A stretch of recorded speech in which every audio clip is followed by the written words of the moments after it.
فريقين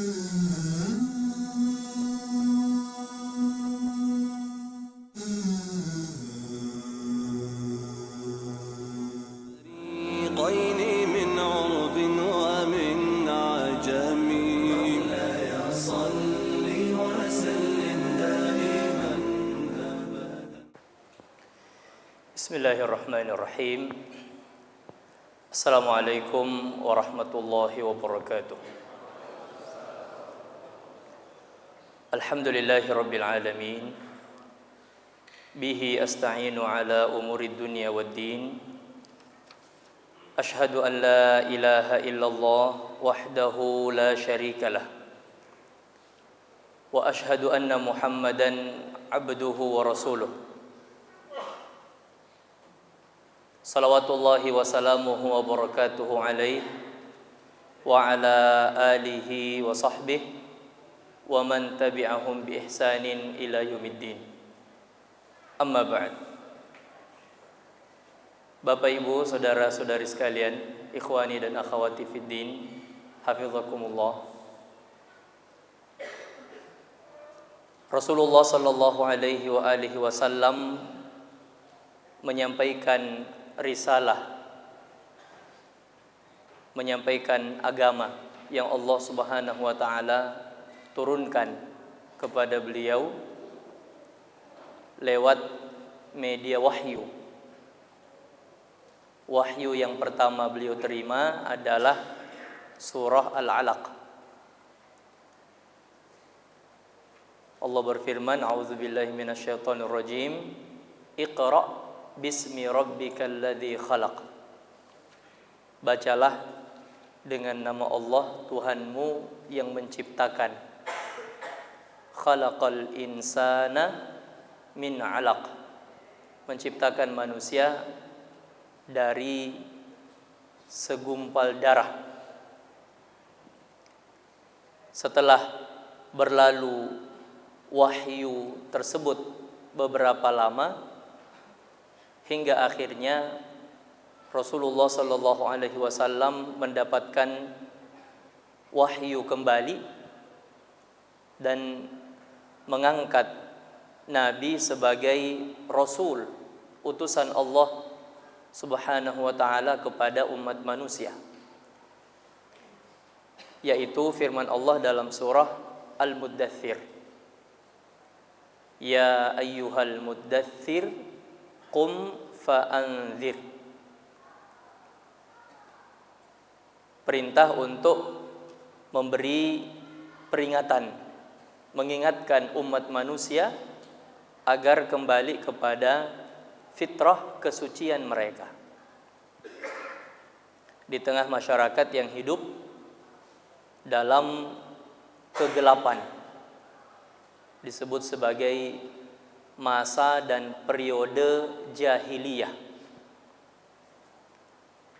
Para ulama mengatakan bahwa surah Al-Alaq mengangkat Rasulullah atau mengangkat Muhammad sallallahu alaihi wasallam sebagai nabi, dan surah Al-Muddathir mengangkat Muhammad sallallahu alaihi wasallam sebagai rasul. Setelah mendapatkan perintah untuk menyampaikan risalah Allah Subhanahu wa taala kepada sesama umat manusia, maka Nabi sallallahu alaihi wasallam pun melakukannya. Tetapi beliau memilih untuk menyampaikan wahyu itu atau ajaran tauhid tersebut, risalah ilahiyah ini, dengan cara sirran, dengan cara sembunyi-sembunyi. Belum dijalankan secara terang-terangan. Nabi sallallahu alaihi wasallam menyampaikannya secara sembunyi-sembunyi kepada orang-orang yang dekat dengan beliau terlebih dahulu. Hingga akhirnya setelah itu Allah Subhanahu wa taala menyuruh beliau untuk menyampaikan risalah ini secara terang-terangan. Periode dakwah sirriyah berlangsung selama 3 tahun. Pada masa itu orang-orang yang masuk Islam menjadi tokoh besar pada zaman perkembangan Islam. Nanti akan disebut atau akan kita sebut siapa-siapa yang memeluk agama Islam pada saat Rasulullah SAW menyampaikan risalah secara sir atau sirriyah, sembunyi-sembunyi. Jamaah sekalian yang sangat berbahagia, dakwah sirriyah memiliki keistimewaan.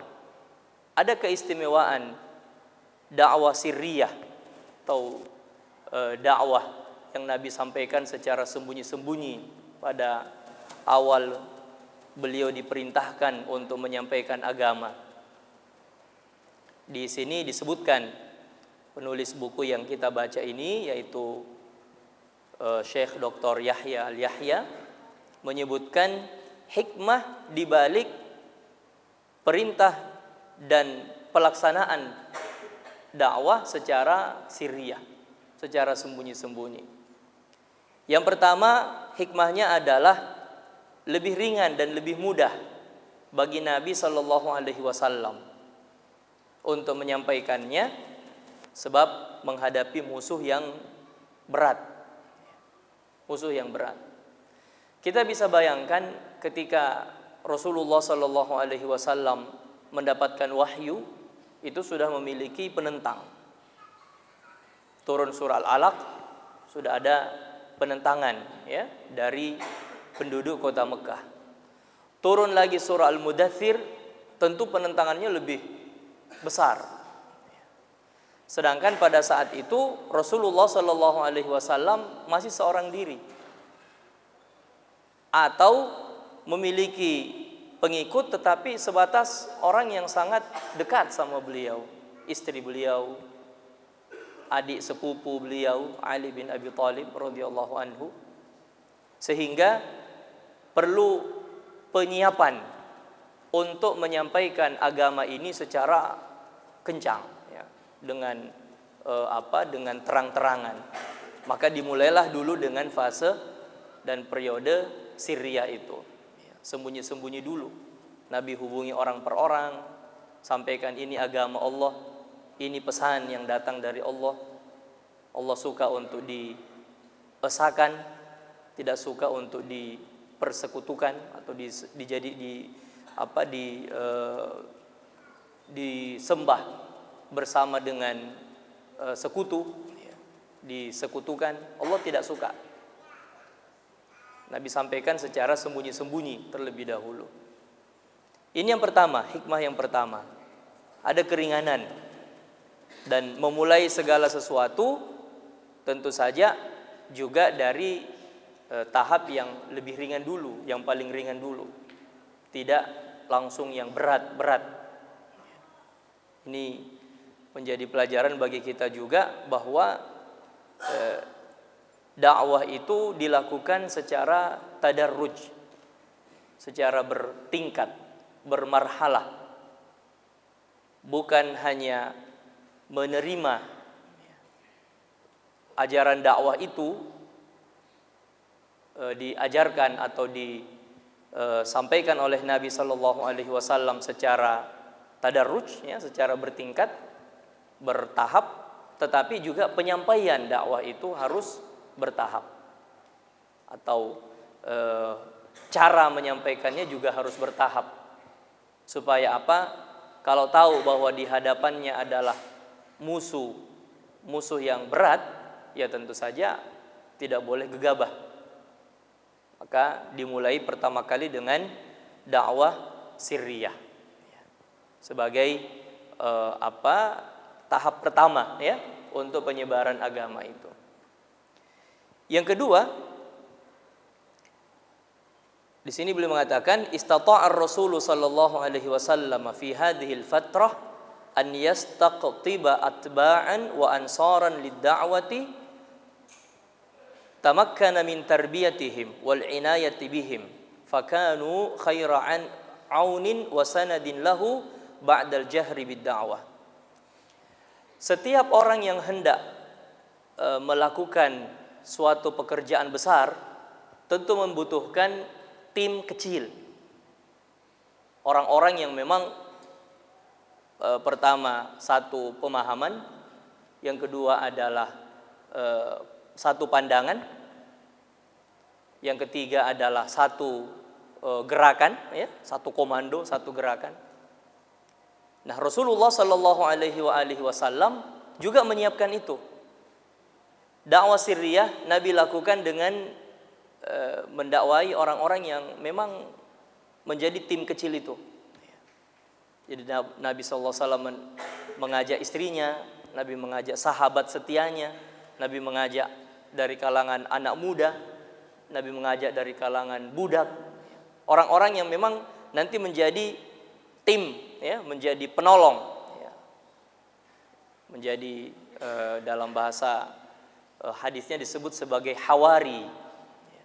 Sebagai hawari, orang-orang setia, penolong, ya, yang tumbuh atas pembinaan yang sangat kuat, ya.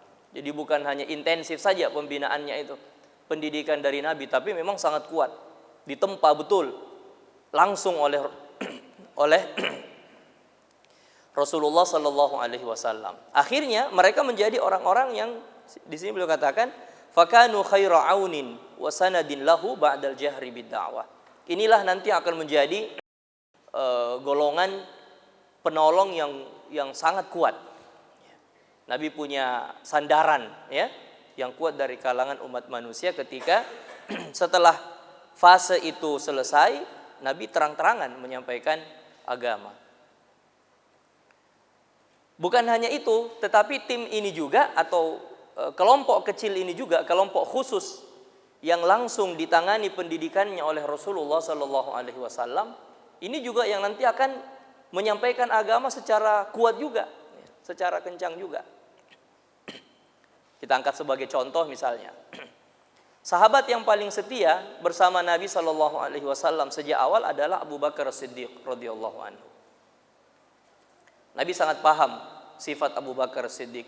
Begitu juga beliau sangat paham terhadap pribadi Rasulullah Sallallahu Alaihi Wasallam. Maka ketika Nabi diperintah untuk berdakwah, Nabi ajak beliau masuk Islam bersama dengan sekelompok sahabat lainnya. Nabi didik dengan sebaik-baiknya. Sampai akhirnya Abu Bakar Siddiq radhiyallahu anhu tanpa diperintah itu juga langsung menyebarkan agama dengan sendirinya. Itu yang saya katakan tadi, butuh seorang pejuang itu butuh orang-orang yang memang dekat, ya. Jadi disebut sebagai khassah, ya, atau hawari tadi itu. Kelompok penolongnya yang visinya sama, pemahamannya sama, gerakannya sama, komandonya sama, ya. Maka ketika Abu Bakar Siddiq radhiyallahu anhu melihat Nabi menyampaikan agama, beliau juga menyampaikan Islam dengan cara yang berbeda. Dengan cara yang berbeda. Khadijah menyampaikan Islam juga dengan cara yang berbeda. Masing-masing dengan cara yang berbeda. Tetapi masing-masing juga mendapatkan pengikut. Ada yang menyambutnya. Abu Bakar Siddiq radhiyallahu anhu misalnya, beliau berdakwah dengan apa setelah itu? Beliau berdakwah dengan Al-Quran. Tidak bicara. Beliau hanya duduk di depan rumah, di teras rumahnya sambil membaca Al-Quran. Dan salah satu sifat Abu Bakar Siddiq radhiyallahu anhu yaitu mudah tersentuh dengan bacaan Al-Quran. Bukan hanya ketika mendengar orang ngaji, tapi beliau sendiri yang ngaji juga gampang tersentuh. Maka beliau jadikan itu sebagai media untuk mengajak orang masuk Islam. Duduk di teras rumahnya, beliau baca Al-Quran, beliau ngaji. Wahyu yang sudah turun waktu itu beliau baca, beliau nangis. Beliau tidak bisa mengendalikan dirinya, nangis saja langsung seperti itu. Maka setiap orang yang lewat jadi merasa heran. Ini orang kenapa? Duduk membaca sesuatu tiba-tiba nangis, sedih, singgah bertanya, ada apa? Nah, beliau jelaskan Islam itu kepada mereka. Oh, saya baca ayat ini, saya baca wahyu seperti ini. Akhirnya orang-orang tertarik. Tertarik. Ya karena memang struktur Al-Quran itu juga sangat menarik. Ketika mereka bertanya, apa yang Anda baca? Ya, beliau bacakan ayat-ayatnya. Mereka yang bertanya, beliau bacakan, akhirnya orang tertarik betul dan masuk Islam. Maka yang masuk Islam atas dakwah Abu Bakar Siddiq radhiyallahu anhu antara lain adalah Utsman bin Affan, Abdurrahman bin Auf, Talha bin Ubaidillah, Zubair bin Awam. Sahabat-sahabat yang memang kualitasnya sangat tinggi. Nah, itu adalah berkat dakwah Abu Bakar Siddiq radhiyallahu anhu. Jadi bukan Nabi langsung yang mengajak mereka, tapi sudah meluas kepada orang-orang yang dekat dengan Rasulullah Shallallahu Alaihi Wasallam. Dan itu hanya bisa dimiliki, dimiliki oleh Nabi Shallallahu Alaihi Wasallam kelompok Hawari itu dengan dakwah sirriyah, dengan dakwah secara khusus itu. Jadi ngajak orang satu-satu, ya. Habis itu masuk ngajak dalam satu halaqah, dididik, dibina, diajarkan betul-betul Islam secara mendalam, Al-Qur'annya, hadisnya. Akhirnya mereka menjadi orang-orang yang memang berkualitas, ya. Paham agama, pengamalan bagus, siap menerima tugas, amanah. Bismillah, lepas, jalan dengan sendirinya. Dan itu tidak didapat dengan dakwah jahriyah. Apalagi sampai yang disebut dengan dakwah jumhuriyah, dakwah yang berskala besar, ya. Sekali buat kegiatan misalnya ratusan yang hadir, ribuan yang hadir, itu tidak bisa dipegang yang seperti itu. Dan orang-orang yang berdakwah dan paham bagaimana tabiat dakwah itu jarang ada yang masuk ke situ. Kenapa? Karena kelihatan banyak tapi tidak ada yang bisa dipegang. Mereka lebih memilih untuk yang khusus-khusus ini. Karena itulah yang akan menjamin dakwah itu akan terus berkelanjutan itu, seperti itu. Dan itu yang Nabi lakukan pada awal dakwah. Tidak cocok pada awal dakwah itu langsung ngajak orang. Kan mulai Nabi berdakwah mengajak orang pada saat itu dengan cara jahriyah, kan Nabi kumpul semua kan. Nabi naik di atas bukit Safa, gunung Safa yang waktu itu masih tinggi, kumpul semua orang. Satu kota Mekah dikumpul. Itu sudah dakwah jahriyah itu. Yang hadir banyak. Tapi yang beriman saat itu ya tetap juga orang yang beriman sebelumnya. Gak ada perubahan. Malah yang ada adalah Nabi diancam pada saat itu kan. Diancam oleh pamannya sendiri. Sampai turun ayat ya, membalas ancaman tersebut. Bahkan menjatuhkan vonis atas Abu Lahab pada saat itu. Nah, ini satu hikmah ya, satu hikmah bagi kita semua bahwa khususnya seluruh kita yang dai, yang murabbi, ya, yang paham tentang dakwah itu tidak lebih penting dakwah yang sifatnya terbuka daripada dakwah yang sifatnya fardiyah itu. Tidak lebih penting, ya. Dakwah secara fardiyah satu persatu diajak masuk dalam halaqah-halaqah kecil untuk mengaji, untuk belajar agama, itu lebih berbekas itu. Dan itu fase yang Nabi pernah lewati. Akhirnya muncul sahabat-sahabat yang berkualitas tadi. Abu Bakar juga akhirnya membuka, kemudian yang lain juga seperti itu. Akhirnya semuanya berkualitas. Nabi lah Sallallahu Alaihi Wasallam yang menjadi panutan mereka. Itu hikmah yang kedua. Kemudian yang ketiga, beliau katakan, innal israra bid-da'wati amrun marhali wastithna'i li dhurufin wa mulabasatin khassah hiya dhurufu bidayati da'wah. Berdakwah secara sirriyah atau yang biasa disebut dakwah fardiyah sekarang ini sebenarnya adalah urusan atau fase yang pernah dilalui oleh Nabi Shallallahu Alaihi Wasallam sebagai tahap awal untuk menyampaikan agama kepada orang. Dan fase itu sebenarnya tidak pernah hilang. Fase dakwah sirriyah tidak pernah hilang, tetap akan selalu ada. Kenapa? Karena hasil yang diperoleh itu berbeda dengan fase setelah itu. Fase dakwah jahriyah betul, orang yang masuk Islam itu lebih banyak. Tetapi secara kualitas tidak lebih bagus daripada yang diperoleh orang-orang atau kader-kader yang diperoleh dengan cara sirriyah sebelumnya. Coba bedakan dalam fase perjalanan Nabi ya, kalau kita loncat sedikit ke depan, fase perjalanan Nabi setelah Fathu Makkah, setelah penaklukan kota Mekah, yang masuk Islam itu banyak, sangat banyak, puluhan ribu orang masuk Islam pada saat itu. Tapi apakah kualitasnya sama dengan orang-orang yang masuk Islam pada awal-awal Nabi SAW berdakwah mengajak orang masuk Islam? Tidak ada yang sama. Hampir di antara kita jarang mengingat nama sahabat yang masuk Islam setelah Fathu Makkah. Tapi sebelum Fathu Makkah, kita hafal semua itu nama-nama sahabat itu. Siapa yang tidak kenal Abu Bakar As-Siddiq, Umar bin Khattab, Utsman bin Affan, Ali bin Abi Thalib, Khalid bin Walid. Bahkan Khalid bin Walid walaupun agak belakangan kan, pasca peristiwa perang Uhud, Khalid bin Walid masuk Islam. Tapi mereka orang-orang yang secara kualitas bagus, kader-kader Nabi yang betul-betul setia, dan akhirnya mereka menyampaikan agama. Adapun yang masuk Islam setelah Fathu Makkah, mungkin sedikit di antara kita yang, atau sedikit dari nama-nama mereka itu yang kita ingat. Kenapa? Karena kualitasnya sudah berbeda. Nah, jadi bagi seorang dai, mohon perhatikan fase itu.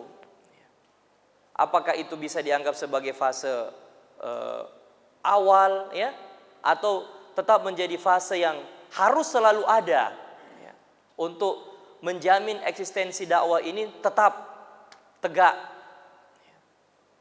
maka harus menjadi perhatian. Wa ala hadza fa innal israra bid da'wati kulliha ba'da an-nabi sallallahu alaihi wasallam mukhalifun lil asli tsabitil mustaqir fala yajuzul luju'u ilaihi illa 'inda ad-darurah. Namun kata beliau, patut untuk dipahami bahwa menyembunyikan dakwah setelah Rasulullah Sallallahu Alaihi Wasallam berhasil untuk menjadikan wilayah itu semua menjadi wilayah Islam, menjadi urusan yang tidak boleh lagi.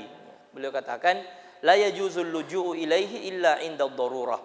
Tidak boleh lagi dilakukan kecuali dalam keadaan darurat. Ammal israr bima siwa dzalika minal wasail wal khitat wat tafsilat fa huwa amrun maslahi. Adapun metode, jadi begini, dakwah itu terdiri atas dua hal, materinya dan metodenya. Beliau katakan untuk materinya tidak boleh ada dakwah, tidak boleh ada materi dakwah yang disembunyikan. Yang dibutuhkan oleh orang tidak boleh disembunyikan, harus disampaikan secara material ya. Tetapi metodenya, metodologi menyampaikan materi itu kata beliau adalah perkara kondisional. Kembali kepada maslahat. Khadi'un linnadhar wal ijtihad. Tunduk kepada keadaan dan ijtihad seseorang ya. Apakah ia sampaikan langsung atau ia sampaikan terbuka atau ia sampaikan tertutup, itu urusan ijtihad ya. Dan tidak berkaitan dengan menyembunyikan dakwah, tidak berkaitan dengan menyembunyikan Islam itu sendiri ya. Kalau Islam dianggap sebagai materi dakwah, idz la yatarattabu alaihi kitmanun lid-din, karena kata beliau metodologi dalam menyampaikan Islam secara sirriyah tidak berkaitan dengan menyembunyikan agama itu sendiri. Wala sukuta an haqqin, dan juga tidak ada sikap diam dalam menyuarakan kebenaran.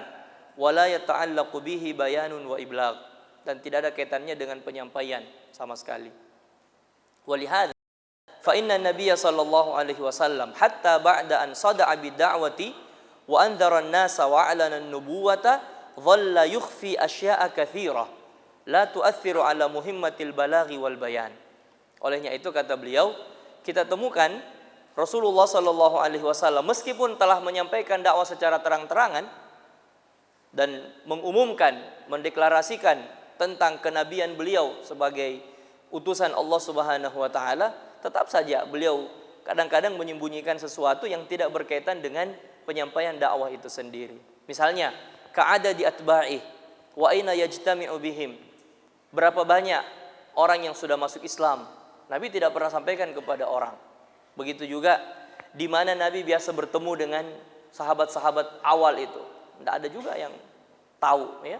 Nabi tetap sembunyikan informasi seperti itu. Bukan menyembunyikan agama, tetapi itu berkaitan dengan strategi, ya. Strategi dan metodologi dalam menyampaikan agama itu sendiri. Jemaah sekalian yang sangat berbahagia, itu diantara hikmah. Di antara hikmah Rasulullah Shallallahu Alaihi Wasallam memulai dakwah, memulai seruan, ajakan untuk masuk ke dalam agama Islam secara sir, secara sembunyi-sembunyi. Hikmah yang pertama tadi adalah itu sebagai pengantar, ya, karena itu yang lebih mudah. Tidak boleh orang memulai dengan yang berat, harus lebih dari yang mudah dulu, mudah dan begitu seterusnya. Yang kedua adalah dakwah sirriyah itu memberi hasil, kualitas sahabat yang didapatkan itu lebih bagus, ya, lebih tinggi, dan akhirnya mereka lah yang menjadi pelopor dalam dakwah. Dan yang ketiga adalah patut dibedakan antara menyembunyikan materi dakwah dan dakwah sirriyah sebagai sebuah metode, sebagai sebuah metode. Nah, jangan terjebak karena kadang-kadang orang sulit membedakan antara dakwah sirriyah sebagai metode dan dakwah yang disembunyikan, ya, atau materi dakwah yang disembunyikan. Kadang-kadang orang sulit untuk membedakan, akhirnya pukul rata, padahal tidak semua seperti itu. Atau pada kenyataannya beliau katakan sampai ketika Nabi SAW menyampaikan Islam secara terang-terangan, ada saja juga yang beliau sembunyikan. Tidak semuanya diberikan kepada orang, bukan materinya, tetapi sebagai bagian dari strategi. Contohnya tadi itu, berapa jumlah pengikut Nabi? Nabi tidak pernah umumkan, Nabi tidak pernah beritahu. Nabi hanya mengajak orang, dan Nabi tahu betul A, B, C yang beriman. Bahkan bukan hanya itu, Nabi bahkan di kota Madinah tahu siapa orang-orang munafik. Jadi bukan hanya orang-orang beriman saja yang Nabi tahu, tapi sampai orang-orang munafik pun Nabi tahu. Tapi Nabi sembunyikan semua itu. Kenapa? Itu sebagai bagian dari strategi.